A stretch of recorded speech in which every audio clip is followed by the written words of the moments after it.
Paradigm, and I'm back with my all-new review of Love and Marriage Huntsville. First of all, happy Father's Day and happy Juneteenth. So the men, they arrive in Atlanta for the wine tasting event. He rented out a $10 million mansion. They walk inside. They meet with Melnika. They talk about how Martell and Monica have been friends for over 30 years. Marceau makes a comment about how Monica has been in the friend zone for 30 years and stayed in that space. Lets him know that's commitment. That's a friend. That's someone who's down for him. I said, Marceau, shut the fuck up. What was your point in saying that?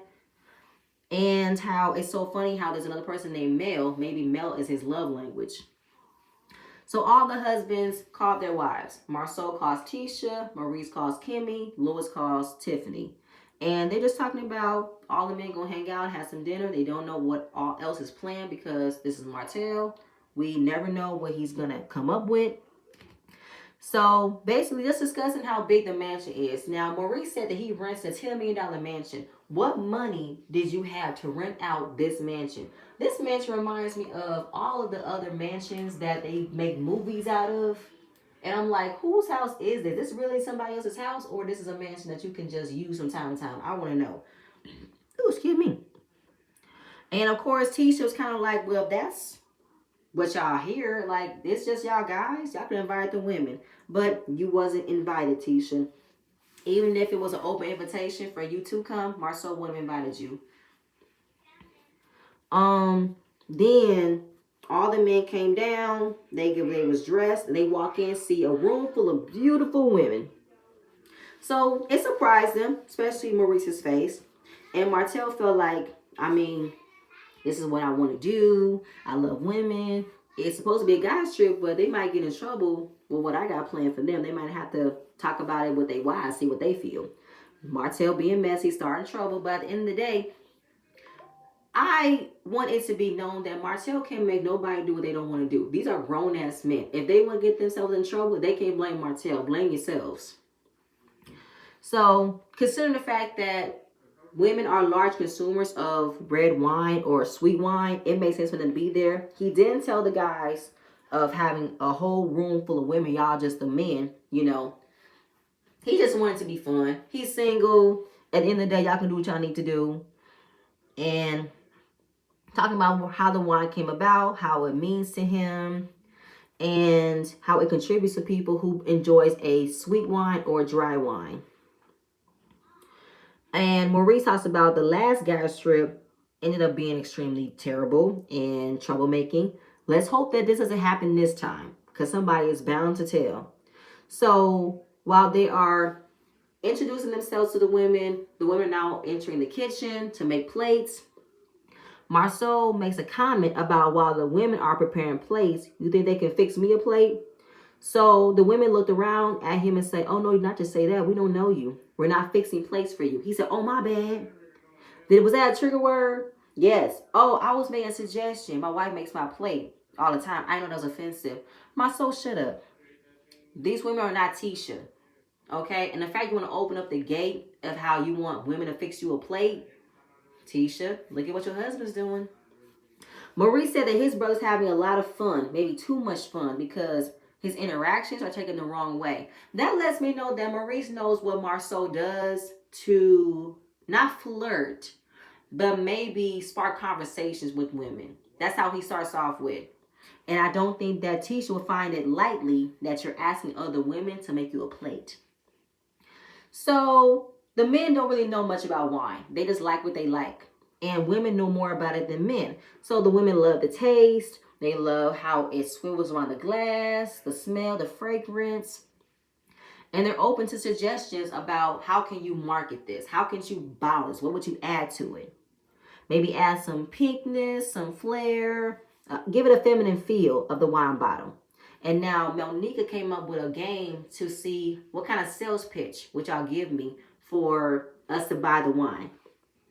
Marceau talked about a night out with friends, and your problems will get handled once you drink this bottle of wine. Then he made a quote, Wine Down Wednesday.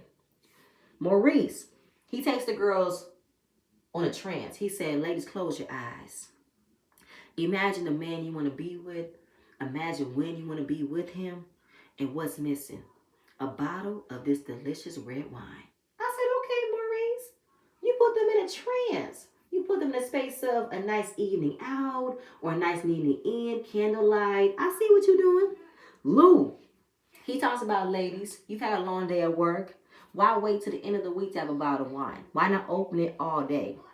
Get you a glass every day. You pop them bottle, you spread them legs. I was like, whoa, Lou, whoa. Lou, where did that come from? That's pretty much a daily day. That's a daily like routine. Like, I don't know what else. This reminds me like you some hood, like this on some hood stuff. Okay, this on some Netflix and chill stuff. This ain't no building up to romance, a nice night out. This is pretty much every single day. Let's get it popping. Okay. All right, Lou. I see where you on. So Martell loves the women's feedback and how if I had a small gathering like this and they love my wine, imagine bigger events. So Tisha's at Black working behind the counter. Kimmy is losing her shit. She wants to talk to somebody who understands. Let's talk to Tisha because I'm losing my shit over here, Tisha. So Kimmy understands that he wants his wine in Atlanta as a larger scale of people, but they might reminisce their first trip. So she wants to know, how is Tisha going about this? And what do you think that's happening right now? She said Maurice might buy shades. That's what Maurice does. He goes shopping. He might buy a lot of shades. And they both commiserate about what is about to happen. Tisha has her concerns about Atlanta because is Atlanta the main place you want to go? What is so happening in Atlanta? Kimmy trying to play it off as if she's not worried, but we know she is. And Tisha is excited for Martell and his business, but why Atlanta of all places? Why not do it in Huntsville? Because it's Martell. And I'm pretty sure that somewhere around the season, I'm supposed to have a cast trip coming up. So this is what Martell wants to do. He wants to be away from it all. And she feels like, it's a guy's trip. Why did it have to be a guy's trip? Y'all could invite the girls, though. I hope they're on their best behavior. Because the fact you only want the guys to go, it just sounds suspicious. But again, Tisha, Martell can't make nobody do what they don't want to do. While he might have his fun, he might be a little messy, it's up to the men to behave themselves. They need to take control of themselves in this moment.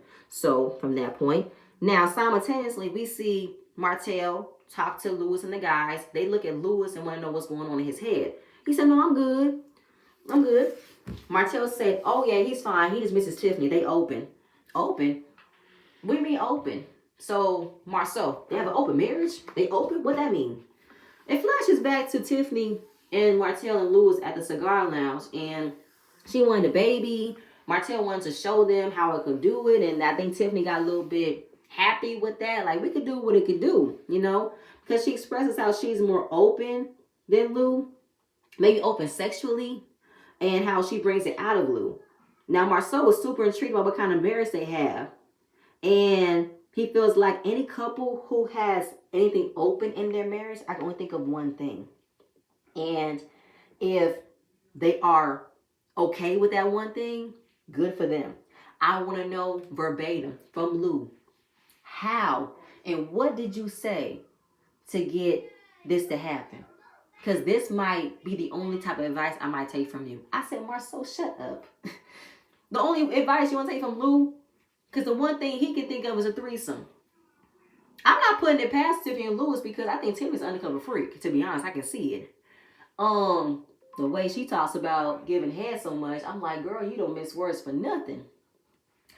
And it just intrigued me how Marceau was super into their relationship, super into their bedrooms. Back at the Black, Tisha's making sure the husbands are on their best behavior. Kimmy is also nervous as well, and hopefully they have a good time, and they might go out to the club. But aren't they there for the wine? Yes, but they go to a strip club, and they don't even drink. That's why we should have been there. But Martell's going to move how he moves because he's single. But that's the problem. Martell's going to move like a single man, so she's nervous about what Marceau might do. And they always get together and go to strip clubs, what they do. So basically, you know, I just hope they're on their best behavior. Back at Atlanta, they're going to strip club. And he said, you good? Marceau said, I'm good, got my ring on. No more back shots, right? Ha ha, that wasn't me. when he said that wasn't him, did y'all see how the camera looked at Maurice? It did that whole pausing moment, like, bro, are you sure that wasn't you? I feel like that was you. I swear to God, the camera crew, Maurice and Martell be telling on Marceau. Straight telling on him. It might be jokes, but I think it's literally, they're telling on you. So, from that point, Tisha and Kim are hoping that there's no more pictures out of the trip. And Tisha is tired of the scandals. She's tired of the rumors. People's marriage get destroyed off of rumors. And and I cannot say that it hasn't affected me. But right now, I am a lot stronger.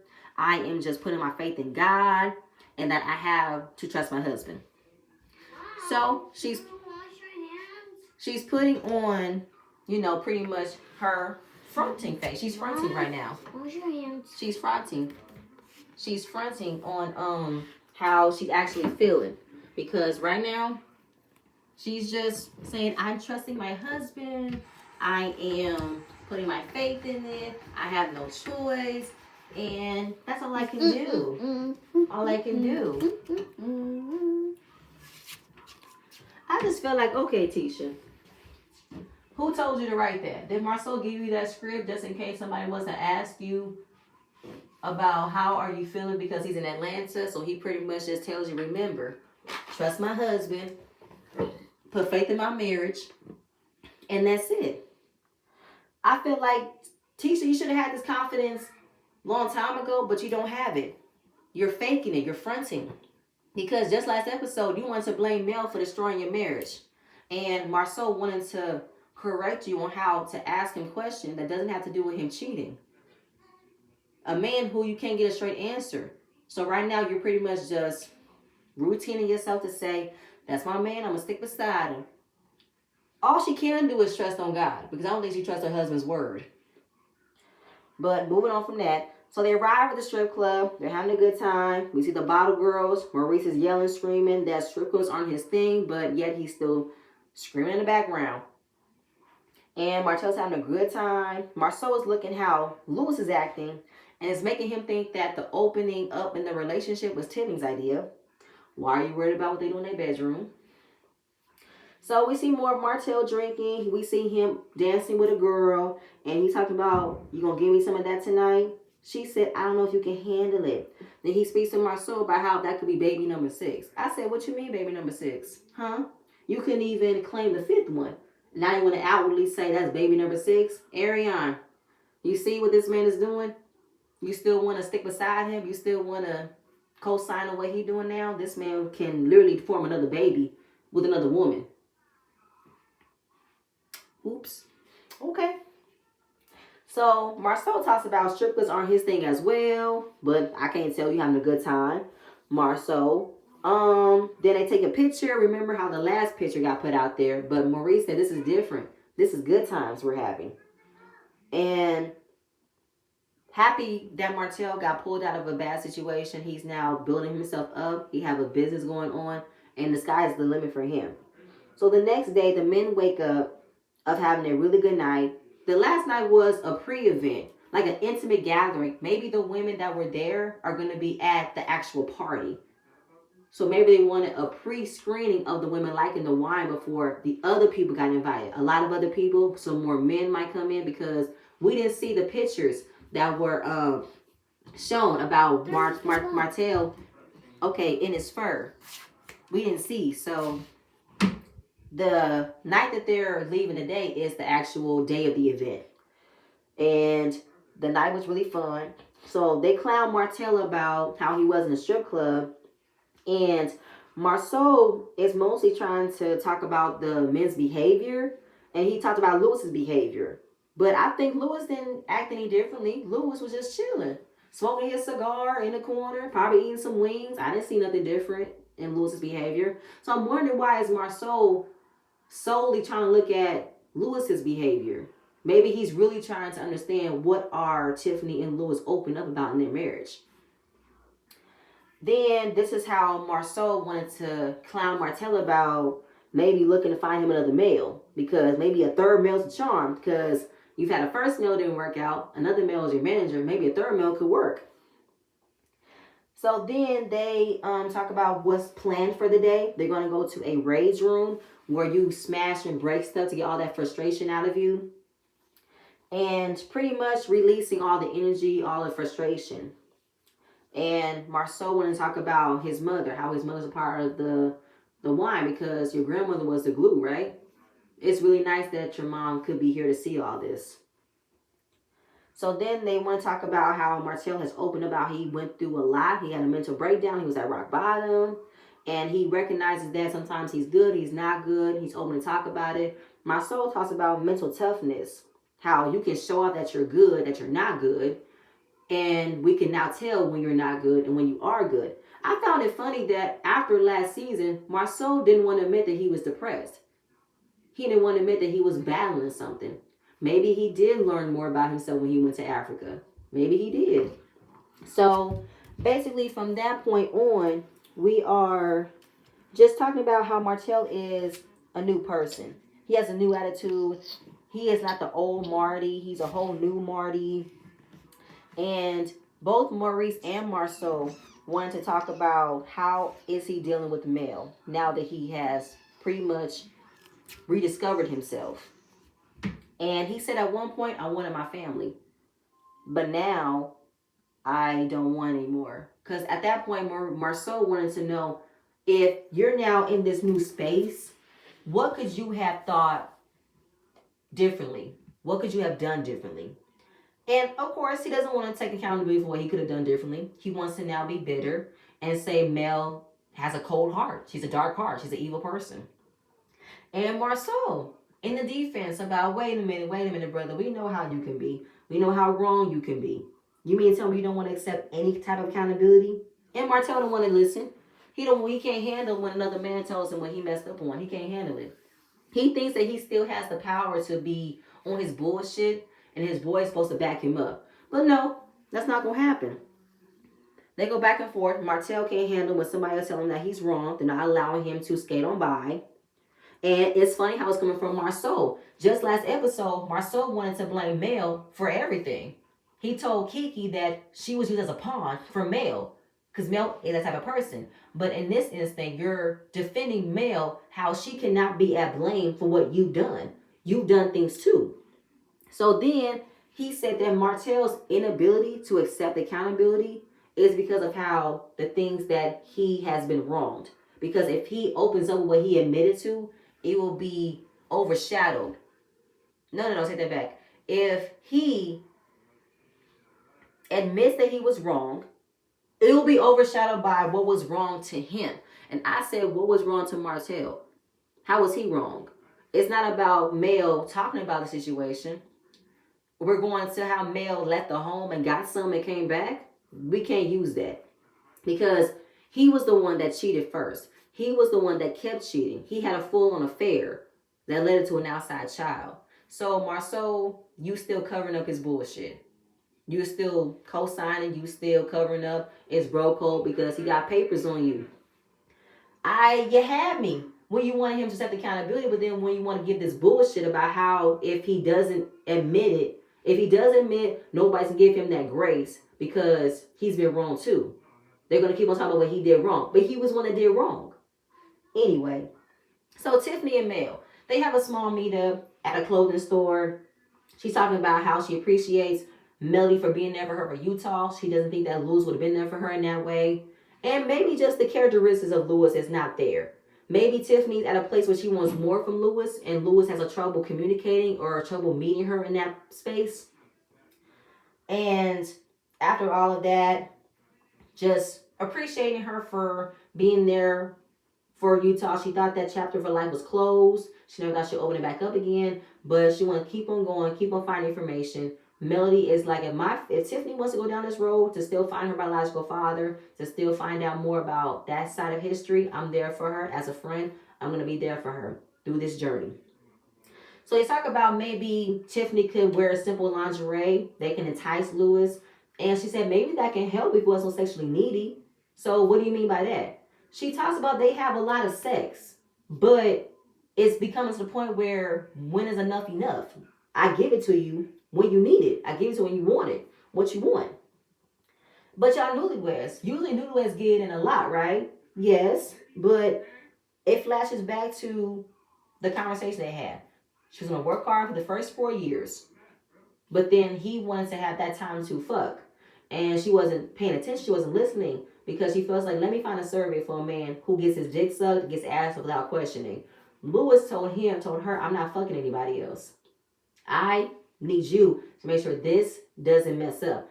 Us first, work last. But if there was a conversation about her working this hard in the beginning, why are you now trying to make it seem as if we need to put us first, work last, if there was already a conversation to work hard first?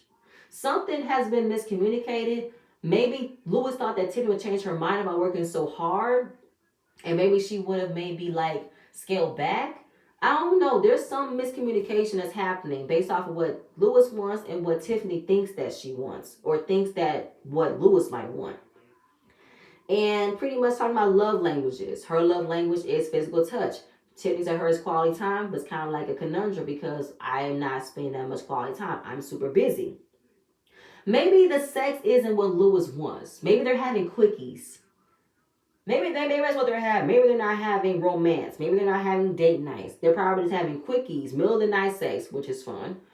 And getting it on when they can, but it's not foreplay. Maybe foreplay is not in the mix. Something. And Tiffany is not certain of what his love language is. She made an assumption, but he never corrected her. He said that's accurate. Melly thought that was projection because if you don't know what his love language is, you guys are not coming together. Sex and intimacy are very important in a relationship. Everybody has to be on the same page. There are times when a man wants more from a woman, times when a woman more from a man. You guys have to come together and have those conversations. So it's a conversation to be had about what is it that you want? What is it that he needs? And it led to the conversation about some men would appreciate what I bring. And you feel like Lewis doesn't appreciate what you bring? I think he's intimidated. Is he intimidated? I would like to know. Have you asked him? No. You need to ask him. You need to have those conversations. You need to talk. You can't just assume. When you assume the worst. When you assume, you think you know because nobody is having that conversation. You guys need to have a conversation. And then she's talking about hearsay because Lewis is down in Atlanta. Melody, he's in Atlanta? Yes. And I'm worried that he's with Martell, Maurice, and Marceau. Melody was like, girl, don't even put that out there. Lewis is not like them. Lewis is not about to get into no trouble. Don't put that out there. I have faith in y'all. You guys are going to be okay, okay? And I'm not mad that Tiffany had that, not fear, but a little bit of concern because we're looking at the history of Maurice, Marceau, and Martell. We know how Martell got called out on things. But I think Lewis is in a different like mindset. Lewis ain't about to do nothing like that. I don't see it at all. I think Lewis is a very stand-up guy.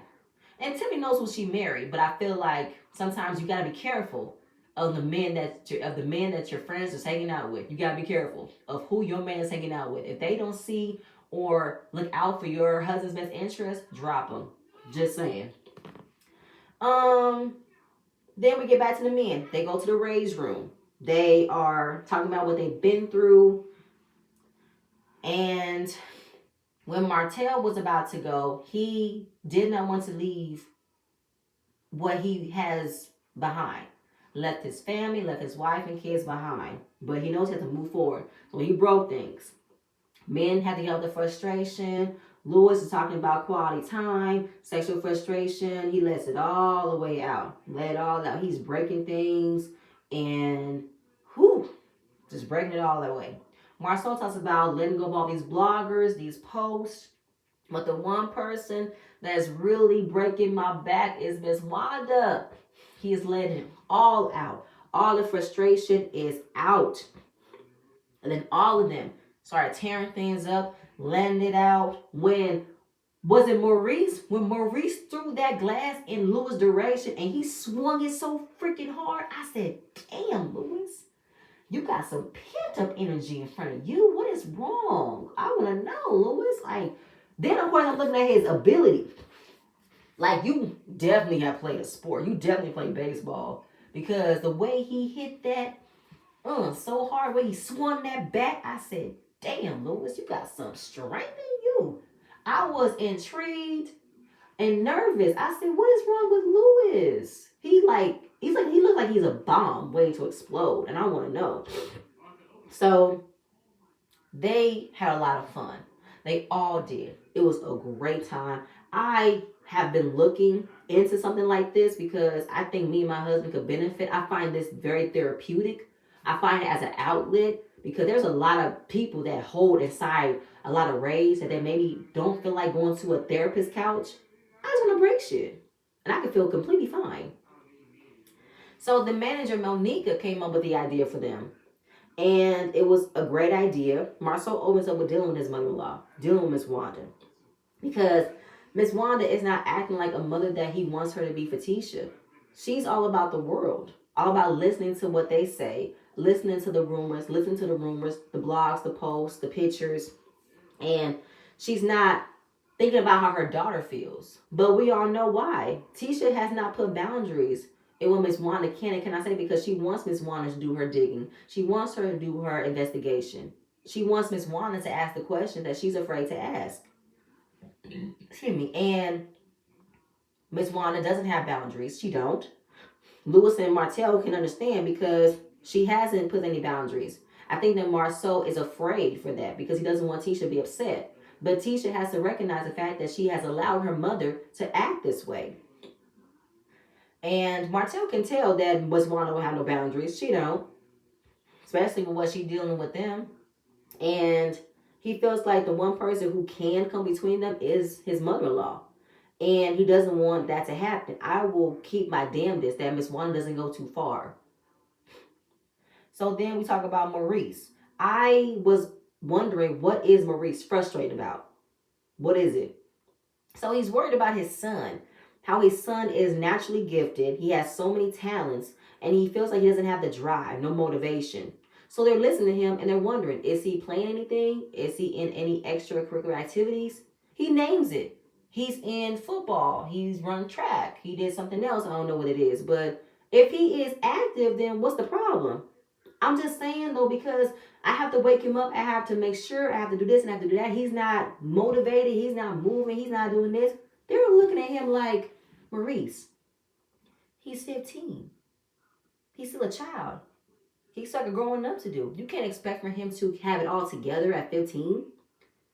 They're really coming at him, and I wasn't mad. Like, what are you expecting out of him? The boy is active. The boy is into things. You're complaining about how you have to motivate him. You're complaining about how you have to wake him up. He's a teenager. You gotta tell kids more than 5 times for them to do something. You gotta tell them 5 times to wash dishes. Tell them more than once to wash their clothes, clean their rooms, get ready. Like, that's a job as a parent, Maurice. MJ cannot, I'm not trying to say monster. MJ, he cannot automatically have it all together at 15. You give him some time. He's only 15. So Marceau feels like Maurice wants Monster to be more aggressive on the football field, but I don't know what that means. Maurice, you don't have any issues. You wanted your son to have more drive. I don't know what more drive you want if he's already in a sport. 2, 3 sports at that. And he said, I want him to have more. He's naturally gifted. Okay, well, Martell told him, you're different, though. Your son is not going to be another you. He's going to be different than you. He's going to think differently than you. And he said, what were we doing at 15? You were doing things differently at 15, too. You can't expect for what you were born having that you want your son to have, too. You can't expect that. What you can do is still be there, be supportive, and just guide him along the way. I don't know what is up with Maurice. Like, if Monster was not doing anything, just laying in bed, playing games all day, not doing nothing, having any interest, then you can worry. But he's showing up, being active in things. He's only 15, boy. He still got time to grow. The man's not 18. He's not 24. He's only 15. Maurice, pipe down. You don't have any problems. So then Marceau also makes a comment about how Lewis opened about he's having sexual frustrations in his marriage. Marceau feels like that's not a good thing to announce to people. But I said, okay, Marcel, while you feel like it wasn't good of Lewis to express how he has sexual frustration in his marriage, you never stopped talking about it though. That's been on your mind this entire time, wondering what is going on in their marriage. Hearing that he has sexual frustration, you want to know. While you think it's bad he said something, you want to know. So Lewis opens up about being sexually frustrated. And they've been working so much, they can't catch up with one another. And sex and marriage, sex and money in a relationship is very important. And the fact that that's an issue, that's a problem. But of course, Lewis is not trying to make it an issue. He's pretty much accepting that maybe we'll get over it. Maybe it's just a hump. It's a little bit of a little, I can't find the word, but maybe a hump. Make a little small little hump that we'll get over. And I'm understanding what it could be, what it could move forward to. But obviously, there's something bothering you, though, Lewis. You need to talk about it. Talk to your wife about it. What's bothering you? And Maurice, no. What did he say? Oh, Maurice wanted to know if things are so busy, do you think that if it wasn't busy, y'all would have this problem? Then he said no. Is that what he said? If y'all weren't as busy, y'all would still be having this problem. If y'all not so busy, he said, no, they're making time. I guess it's not enough time. Something like that. And he doesn't mind the fact that they're busy, but maybe there could be another way to balance it. And Marceau wants to be all up in somebody else's situation. And he said, okay, well, if you feel like it's an issue, then it's a problem. But Lewis doesn't want to admit that it's a problem. Then Marceau predicted that if by year 2, it's a frustration. Year 4, it could be a problem. Year 5, it could be a challenge. And you don't want that to happen. And Martell is worried that Lewis and Timmy are experiencing problems like this in their marriage. They've only married for 2 years. He hopes that they can get better, hopes they can go through it because he would hate for them to lead to a divorce. And yes, most marriages end with lack of sex, money. And I know for a fact that the comments, people are feeling like Tiffany is not interested in Lewis anymore. She wants another person. She's looking to find better. And she just stringing poor Lewis along. That came from last season being the perfect couple. But I don't remember them ever showing off of being a perfect couple. I just think at that moment, nobody gave them grace and understanding. And when it came to that whole thing with Marceau, I still stand by what they did. Because while you want to compare your 15 years to their 2 years or 1 year, problems are problems. It don't matter how long you've been in a relationship, how long you've been married. It don't matter. Problems can happen at any point in a marriage. But I feel like it shouldn't determine of how you can, what's the word I'm trying to find? Not give advice, but move forward with it. I think that's what it is. I'm rambling, but I just feel like at that point, I want Lewis and Tiffany to get better because I do feel like they're having problems. And it's a lot that maybe they're not saying. It's a lot that they're not talking about. I think that's going to come up later on. And we're going to find out why. Because I'm not finding it fake. I'm not. I'm finding it to be an actual problem with them. And I want to know. I'm not about to judge them for only being married for 2 years and they got issues. I'm not about to do that. Because I'm in no shape and form to judge anybody about how they're having problems. Because problems can happen at any point in a marriage. Whether you reach 10 years, 5 years, 15, problems are problems. There's no time frame to not having problems. But, y'all, I'm rambling. But, y'all, that's it. That's all I have. Please stay tuned for my next video, and I'm going to see you guys later. Bye.